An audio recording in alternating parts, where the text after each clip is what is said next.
నమస్తే, welcome to 4 sides TV. Pavan బాబుకు సంస్కారం లేదని, దిగజారే మాటలు మాట్లాడుతున్నారని లక్ష్మీ పార్వతి విమర్శించారు.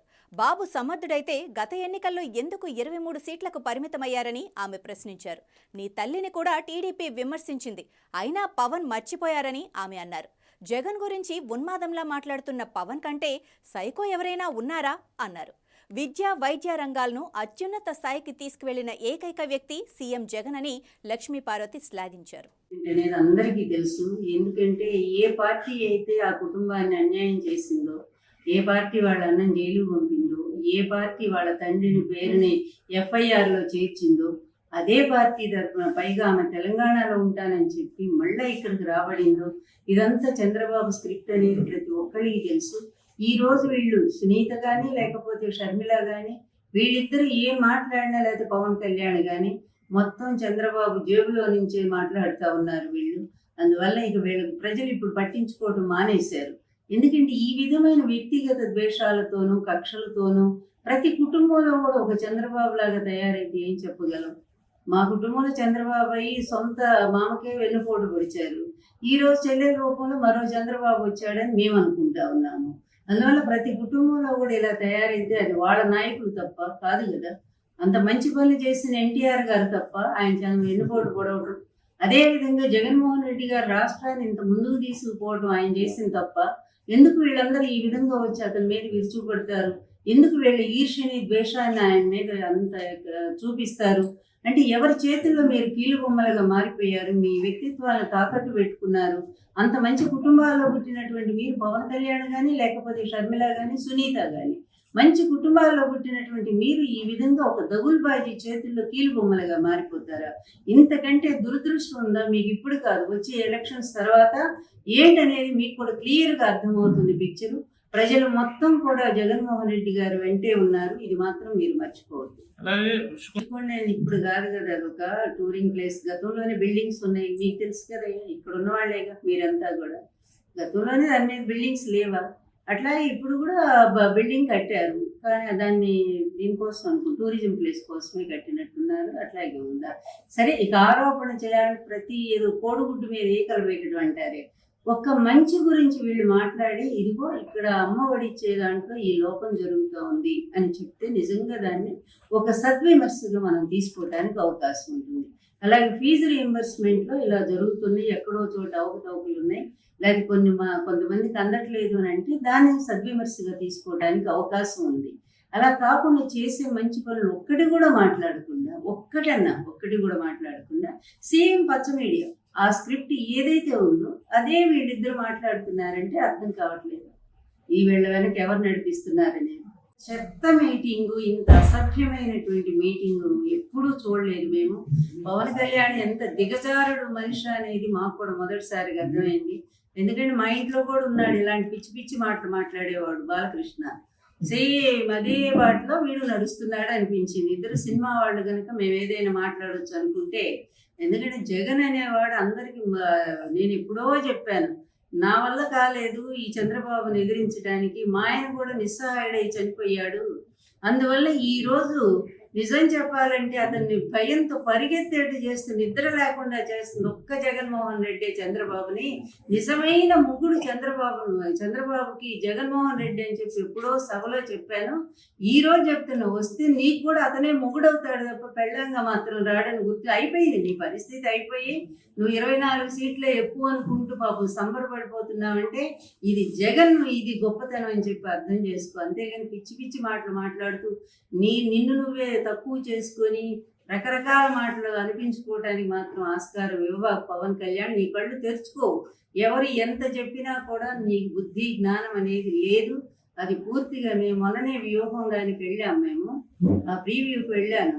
అందులో చెప్తాడు పవన్ కళ్యాణ్కి ఎవరు శత్రువులో ఎవరు మిత్రులో కూడా అర్థం కాదు అని చెప్పి ఆ పాత్ర పెట్టాడు రామ్ గోపాల్ వర్మ గారు. చాలా సరదా. అతని పాత్ర వచ్చినప్పుడల్లా జనాలు బాగా నవ్వుతూ ఉన్నారు. అది నిజం 100%గా. ఎందుకంటే ఇతను మాటల మనిషి తప్ప, అది కూడా స్క్రిప్ట్ రాసుకొచ్చి డైలాగులు, అది కూడా చంద్రబాబు నాయుడు ఆఫీస్ నుంచి ఆ స్క్రిప్ట్ రాసిస్తే ఆ తిట్లన్నీ అన్ని తిట్లే. ఏంటి మీ జెండా సభలో మొత్తం జగన్ను తిట్టడానిక? నాకు ఒకటి గుర్తొస్తా ఉంది ఒక మాట. ఇది ప్రహ్లాదుడు హిరణ్యకశిపుడిని అంటాడనమాట. హిరణ్యకశిపుడు పద్దాక వాడు శత్రువు కదా, హరి హరి అంటే అక్కడ అంటాడు. చివరికి ప్రహ్లాదుడు కొడుకు భక్తుడు, మహాభక్తుడు, ఆయన దగ్గరికి వచ్చి ఎక్కడున్నాడు రా హరి, నేను అంతా ఎతికాను, ఆ లోకం ఎతికాను, ఈ లోకం, నా నిద్రలోను నా మెలకువలోను నా తిండి తినేటప్పుడు అన్ని వేళల్లో కూడా ఆ హరి కోసమే నేను అన్వేషిస్తున్నాను అంటాడు. అంటే అప్పుడు అంటాడు, నాన్న నేను భక్తుడిగా నేను ఆయన్ని పూజిస్తాను హరిని, కానీ నువ్వు శత్రువుగా ఉండి కూడా ఆ హరినే తలుస్తున్నావు కదా అని అంటాడు. అట్లా ఉంది వీళ్ళ పరిస్థితి. శత్రువులుగా ఉండి కూడా ఎప్పుడు జగన్ జగన్ జగన్ జగన్ నామం తప్ప వీళ్ళకి రెండో మాటే రావట్లేదు. అందువల్ల వచ్చే జన్మలో వీళ్ళకి మోక్షం దొరుకుతుందని మాత్రం చెప్పగలను. ఇలాంటి నీచ నికృష్టుడి పంచన చేరి ఈ రోజు నువ్వు ఇష్టం వచ్చినట్టుగా ఒక మంచి సామాజిక న్యాయంతో ఒక సామాజిక విప్లవాన్ని తీసుకొచ్చి అన్ని కుల రహితమైనటువంటి ఒక గొప్ప సమాజాన్ని ఈ రోజు ఒక గొప్ప సంస్కర్తలాగా అందిస్తున్నటువంటి జగన్మోహన్ రెడ్డి గారిని మాట్లాడటానికి మంచి మనస్సు ఉండాలి, మంచి ఆలోచన ఉండాలి, మంచి సంస్కారం కూడా ఉండాలి. కానీ అవేవి మీ ఇద్దరికి కూడా కనపట్లేదు. ఎంత ఒక రాజకీయ నాయకుడిని నువ్వే చెప్పుకుంటా ఉన్నావు. 10 సంవత్సరాల పార్టీ మీది, ఇంతవరకు కనీసం వార్డు కమిటీలు కూడా వేసుకోలేడు దిక్కుమాలిన పార్టీ నడుపుతూ ఉన్నావు. నువ్వు ఎందుకు వేయట్లేదు అందరికీ తెలుసు. చంద్రబాబు ఏం ఆదేశం ఇస్తే అది అట్లాగే దాన్ని నడిపిస్తూ ఉంటావు. నీ పార్టీ అతని కోసమే పెట్టావు. ఇందాక చెప్పాం కదా మేము ఒక అవుట్ సోర్సింగ్. జగన్మోహన్ రెడ్డి గారి గురించి విమర్శించడానికి కొంచెమైనా నైతికత ఉండాలి కదా. నీకు అసలు ఆ హక్కు ఉందా? లేకుండా నీ ఇష్టం వచ్చినట్టు మీరు మాట్లాడుతూ ఉన్నారే. నేను ఒక్కటే చెప్తున్నా, ఈ పవన్ కళ్యాణ్ ఒక చిన్న పిల్లాళ్ళు అంటాడు. అసలు రాజకీయాల్లో అతని గురించి ఒక్క నిమిషం కూడా మనం ఏమి మాట్లాడాల్సిన అవసరం కూడా లేదు నా దృష్టిలో. ఎందుకంటే అతను కనీసం కొంచెమన్నా బుద్ధి వస్తుందేమోనని. కానీ అసలైనటువంటి దొంగ, అసలైనటువంటి నీచుడు, అసలైనటువంటి నికృష్టపు రాజకీయాలను నడిపినటువంటి వాడు, ప్రజల్ని దోపిడీ చేసినటువంటి వాడు, ప్రజా వ్యవస్థల్ని మొత్తం కూడా అన్ని వ్యవస్థల్ని సర్వనాశనం చేసి ఈరోజు ప్రతిదీ కూడా ప్రక్షాళన చేసుకునేటువంటి పరిస్థితిలో ప్రతి వ్యవస్థ పడింది. న్యాయ వ్యవస్థ ఇప్పుడిప్పుడే తేరుకుంటా ఉంది. అదేవిధంగా అన్నీ కూడా తేరుకునేటువంటి ఈ పరిస్థితుల్లో మళ్ళీ ఇలాంటి దొంగ, ఇలాంటి అవినీతి పరుడు, ఇలాంటి ప్రజా వ్యతిరేకి, ముఖ్యంగా పేద వర్గాల వ్యతిరేకమైనటువంటి ఇతను గనక పొరపాటున మళ్ళా ఇతను అధికారంలోకి వస్తే ఎంత ప్రమాదం జరుగుతుందో ఆంధ్ర ప్రజలు కూడా దయచేసి ఆలోచించమని తెలియజేస్తా ఉన్నాను. ఇలాంటి నీచుడి పరిపాలన 14 ఏళ్ళు చూశారు. ఆంధ్రప్రదేశ్లో ఎక్కడైనా ఒక చిన్న ప్రాజెక్టు కానీ, ఒక అభివృద్ధి కార్యక్రమం కానీ ఎక్కడైనా ఇతని హయాంలో జరిగిందా? దయచేసి ప్రజలారా మీరు ఆలోచించండి. అదేవిధంగా 3 రాజధానులు అంటంలో కూడా ఆయన ఉద్దేశం ఒక్కటే, 3 ప్రాంతాలు ఒకేసారి డెవలప్ కావాలి, మొత్తం తీసుకెళ్లి డబ్బులన్నీ కూడా ఒకే ఏరియాలో పెడితే అది నష్టం జరుగుతుంది, అక్కడ ప్రజలు నష్టపోతారు మిగిలిన ప్రాంతాల్లో అనే ఉద్దేశంతో ఈరోజు నిజంగానే అన్ని ప్రాంతాల్లో కూడా అన్ని రకాల పరిశ్రమలు వస్తున్నాయి. అభివృద్ధి లేదని అబద్ధాలు రాస్తారు. ఈనాడు ఒకడు, తర్వాత ఈ ఆంధ్రజ్యోతి ఒకడు.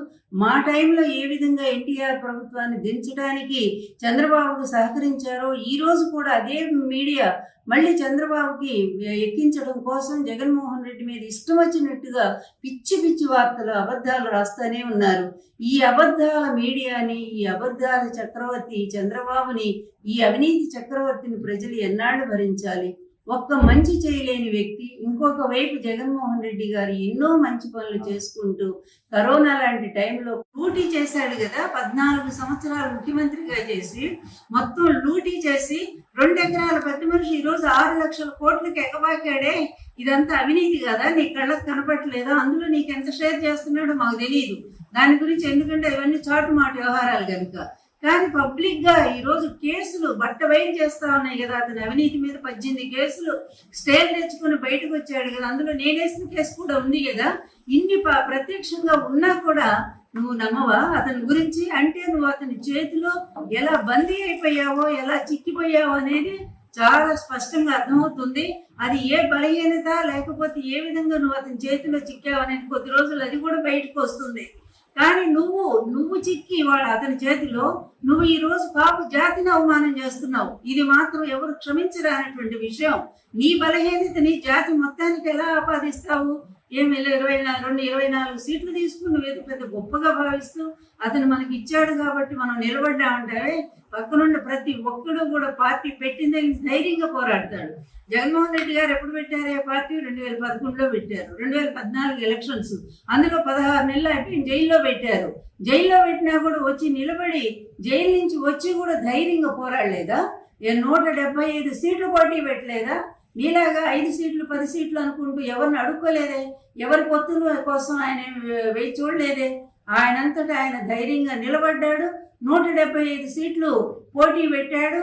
కేవలం 1.5% తేడాతో మాత్రమే ఓడిపోయాడు. అయినా 67 మంది ఎమ్మెల్యేలు 8 మంది ఎంపీని గెలిపించుకున్నాడంటే అది గట్స్ అండి. లీడర్ క్వాలిటీ అంటే వాళ్ళని చూసి నేర్చుకో. నువ్వు ఎట్టాగు లీడరు కాదు, నటుల్లాగా సినిమాలో నటిస్తావు, మళ్ళీ ఇక్కడికి వచ్చి బయట కూడా నటన చేస్తానంటే అది ఎట్లా కుదురుతుంది? ప్రజలు ఏమన్నా అమాయకులు అనుకున్నావా?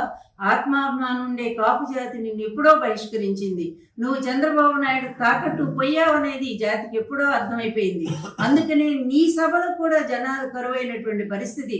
తాడేపల్లి అంటే పూర్తిగా ఇక్కడ కాపు ప్రాంతం అయినటువంటి ఈ ప్రాంతంలో చంద్రబాబు నాయుడు వేసిన ఎత్తు ఏంటంటే బ్రహ్మాండంగా నీ జనాలను ఉపయోగించుకొని తనకొచ్చారని చెప్పి చూపించుకుంటూ, చూసారా మా సభ అంత సక్సెస్ అయింది, ఇంత సక్సెస్ అయింది అని చెప్పి చెప్పుకోవడం కోసం ఆయన ఓ పెద్ద ప్లాన్ చేశాడు. చేస్తే ఏమైంది? నువ్వు కూడా చతికిలబడ్డావు అక్కడ. అందువల్ల నువ్వు ఏమి సందేశం చెప్పు? ఎక్కడికి పాతాడానికి తొక్కేస్తావా? ఎవరిని? వైఎస్ జగన్మోహన్ రెడ్డి గారిని ఏం చేశారయ్యా? ఆయన చేసిన తప్పేంటో చెప్పండి, ఒక్క మాట చెప్పండి. ఈ పేద ప్రజలకి దాదాపు 2.5 లక్షల కోట్ల రూపాయలు పేద ప్రజలకు పంచిపెట్టినందుకు ఆయన తొక్కేస్తావా? ఈరోజు ఆంధ్రప్రదేశ్ని విద్యారంగంలో, వైద్య రంగంలో, వ్యవసాయ రంగంలో అన్ని రంగాల్లో కూడా నంబర్ 1గా నిలబెట్టినందుకు పాతాళానికి తొక్కేస్తారా? నీ దత్త తండ్రి నువ్వు కలిసి ఏం తప్పు చేశాడు జగన్మోహన్ రెడ్డి? నువ్వు నిష్కారణంగా జగన్మోహన్ రెడ్డి గారి మీద కోపం పెంచుకున్నావు, ద్వేషం పెంచుకున్నావు. కోపం వేరు, ద్వేషం వేరు. అతను ఎప్పుడు కూడా నీ కుటుంబం జోలు రాలేదే, మీ తల్లి గారి గురించి ఒక్క మాట అనలేదే, మీ ఇంట్లో వాళ్ళ గురించి ఆయన ఏం మాట్లాడలేదే. నువ్వెంతసేపు కూడా జగన్మోహన్ రెడ్డి గారి మీద అతి ద్వేషంతో, పెంచుకున్నటువంటి ద్వేషంతో ఆ దుర్మార్గుడు కావలి కుక్కలాగా మారిపోయావే నువ్వు. ఎంత దారుణమైనటువంటి విషయం ఇది! నీకు అవమానం అనిపించట్లేదా? నువ్వు ఎంత గొప్ప నటుడు అయ్యా. ఒకనాడు మీ అన్న తర్వాత నువ్వే కదా అంత గొప్ప స్థాయి ఉన్నవాడివి. అలాంటి వాడివి ఈరోజు ఎందుకు ఆ ఇంటికి ఆ విధంగా కాపలా కాస్తా ఉన్నావు? చంద్రబాబు లాంటి అవినీతి పరుడు, చంద్రబాబు లాంటి వెధవ, చంద్రబాబు లాంటి వెన్నుపోటుదారుడు, చంద్రబాబు లాంటి నీచుడు, చంద్రబాబు లాంటి హంతకుడు, చంద్రబాబు లాంటి ఒక పెద్ద అరాచక శక్తి ఈ వ్యవస్థలన్నింటినీ కూడా గుప్పెట్లో పెట్టుకుని సర్వనాశనం చేసినటువంటి వ్యక్తి. అట్లాంటి వాడు ఈ రాష్ట్రం నుంచి ఎప్పుడు తొలగిపోతాడని జనమంతా కూడా చూస్తా ఉంటే నువ్వు పోయి ఏదో ఈ కేసులు అదృష్టం కొద్ది బయటపడి అతను జైలు పోతే నువ్వు పోయి అక్కడ పోయి స్ట్రైక్ చేస్తావా? ఏంటి? ఒక అన్యాయానికి, ఒక అరాచక శక్తికి నువ్వు సపోర్ట్గా నిలబడతావా? ఏంటి అసలు మీ ఇద్దరు అనుబంధం ఏంటి? ఒక్కసారి చెప్పు. అది స్పష్టంగా ప్రజలకు చెప్పాల్సిన అవసరం ఉంది. జగన్ చేసిన తప్పేంటి? మరి సైకో అంటూ జగన్ గురించి ఇష్టం వచ్చినట్టు మాట్లాడు. నీకంటే సైకో ఎవరైనా ఉన్నారా పవన్? నీకంటే సైకో పిచ్చిగా మాట్లాడుతున్నావే, డ్యాన్సులు వేస్తూ మాట్లాడుతున్నావే వేదిక మీద, అలా అది ఉన్మాదిలాగా మాట్లాడుతున్నావే జగన్ గారి గురించి. ఆయన చేసిన అపకారం ఏంటయ్యా? ఈరోజు ఒక్కసారి చూడు, ఏ ప్రాంతం వెళ్ళినా కూడా ఎంత చక్కటి నాడు నేడు క్రింద ఎన్ని స్కూల్స్ ఎంత బాగున్నాయో, పిల్లలకి ఎడ్యుకేషన్ ఎంత స్థాయిలో జరుగుతూ ఉంది. ఈరోజు ఇంటర్నేషనల్ స్థాయిలో పిల్లలకి ఎడ్యుకేషన్ అందిస్తున్నటువంటి ఏకైక రాష్ట్రం ఆంధ్రప్రదేశ్ అని భారతదేశం అంతా పొగుడుతూ ఉంటే మీ కళ్ళకు కనపట్టలేదా? అదేవిధంగా వైద్య రంగం పల్లెబాటని ఆ పేరుతో తీసుకెళ్ళి పల్లె డాక్టర్ మరి ప్రతి ఇంటికి వెళ్ళి వైద్యం చేస్తూ మరి కుటుంబాలను ఆదుకుంటున్నటువంటిది మీకు కనిపించట్లేదా?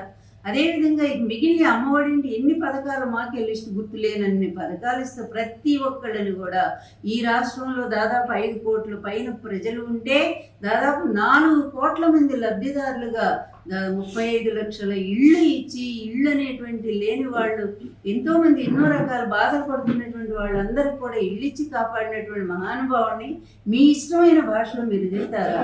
చివరికి ఎంత దుర్మార్గుడి చంద్రబాబు నాయుడు మా కుటుంబాన్ని విడదీశాడు. మా కుటుంబంలో మొత్తం తండ్రిని కొడుకుల్ని వేరు చేశాడు. తన అధికారం కోసం, పూర్తిగా తన ముఖ్యమంత్రి పదవి కోసం తండ్రి కొడుకుల మధ్య తగువ పెట్టినటువంటి నీచుడు వీడు. ఈరోజు జగన్ కుటుంబంలో కూడా తగువ పెట్టాడు. జగన్ కుటుంబంలో ఆయన అన్నా చెల్లెలకు తగువ పెట్టాడు. అలాగే ఆమె ఏదో మాట్లాడుతూ ఉంది, వివేకానంద కూతురు. వీళ్ళు ఎప్పుడో తెలుగుదేశం చంకెక్కారని అందరికీ తెలుసు, లోకమంతా తెలుసు. అమ్మా సునీతమ్మ, ఈరోజు మీరు కొత్తగా చెప్పేది ఏమీ లేదు. మీ భర్త తెలుగుదేశంతో అడ్డగాగుతున్నాడు అనేది అందరికీ తెలిసిన విషయమే. ఆ రోజు వివేకానంద గారిని కూడా రానియకుండా మీరు అడ్డుకొని ఆయన్ని కాంగ్రెస్ పార్టీలో ఉంచారు. విజయమ్మ గారి మీదే పోటీ చేసిన సంగతి తెలుసు. అయినా జగన్ గారు మంచి మనసుతో బాబాయ్ అని చెప్పి ఎమ్మెల్సీ ఇప్పిస్తే ఇదే తెలుగుదేశం వాళ్ళు అతను ఓడించిన సంగతి ఇంకా తెలిసి కూడా కావాలని ఈరోజు మీరు పోటీ చేయడానికి తెలుగుదేశం మీకు సపోర్ట్ ఇస్తుందని చెప్తే, లేదా అతను డబ్బులు ఇస్తూ ఉంటే మీరు ఇష్టం వచ్చినట్టుగా ఈరోజు ఒక కుటుంబ సభ్యులు అయ్యి ఉండి కూడా జగన్మోహన్ రెడ్డి గారి మీద ఇలా మాట్లాడుతున్నారంటే సిగ్గుపడాలమ్మా, సిగ్గుపడాలి. ఎందుకంటే ఏదంటారే అది ఒక మంచిని గుర్తించాలి అంటే అటువంటి మంచి సంస్కారం కూడా ఉండాలి. వీటన్నిటికీ ఈ దుర్మార్గపు చర్యల వెనక ఎవరున్నారు అంటే చంద్రబాబు నాయుడు. ఇట్లాంటి వెధవ పనులు చేయగలిగిన వాడు చరిత్రలో, రాజకీయ చరిత్రలో ఒకే ఒక్కడు. వ్యవస్థని మేనేజ్ చేయగలిగిన వాడు, న్యాయ వ్యవస్థ అయినా సరే, అదేవిధంగా ఈడీ అయినా సరే, సిబిఐ అయినా సరే, ఇంక ఏ వ్యవస్థ అయినా సరే అతను తన మనుషులను పెట్టుకుంటాడు. అలాగే ఏ పార్టీ అయినా సరే, బీజేపీలో ఇతని కోవర్ట్లు ఉంటారు, కమ్యూనిస్టులో ఉంటారు, ఏ పార్టీ కాంగ్రెస్లో ఉంటారు. ఇతను అన్ని పార్టీలు అవసరం కొద్ది పార్టీలన్నీ మార్చుకుంటూ ఉంటాడు. ఆ మహానుభావుడిని ఆయన పరిపాలన కావాలా, లేకపోతే రేపు చంద్రబాబును పొరపాటుని గెలిపిస్తే అతను రాడు ముఖ్యమంత్రిగా. ఆ పనికి మాలినాడు ఉన్నాడు కదా, చదువు సంజయ్ లేనటువంటి వాడు, ఆయన తీసుకొచ్చి, ఆ పిచ్చోడిని తీసుకొచ్చి, ఎవరు లోకేష్ని, వాడిని తీసుకొచ్చి ముఖ్యమంత్రిని చేస్తాడు. లేకపోతే పెళ్ళాం అన్నం కూడా పెట్టదు, అతనికి బయటికి గెంటే పరిస్థితి ఉంది. అందువల్ల అలాంటి ఒక దురదృష్ట పరిస్థితి జగన్మోహన్ రెడ్డి కావాలా, లేకపోతే 75 సంవత్సరాలు ఒక ముసలోడు అవినీతితో పూర్తి లక్షల కోట్లు సంపాదించి ప్రజలకు అన్యాయం చేసినటువంటి వాడి కుటుంబం కావాలా? దయచేసి ప్రజలు వాళ్లే నిర్ణయించుకోమని సవినయంగా తెలియజేస్తున్నారు.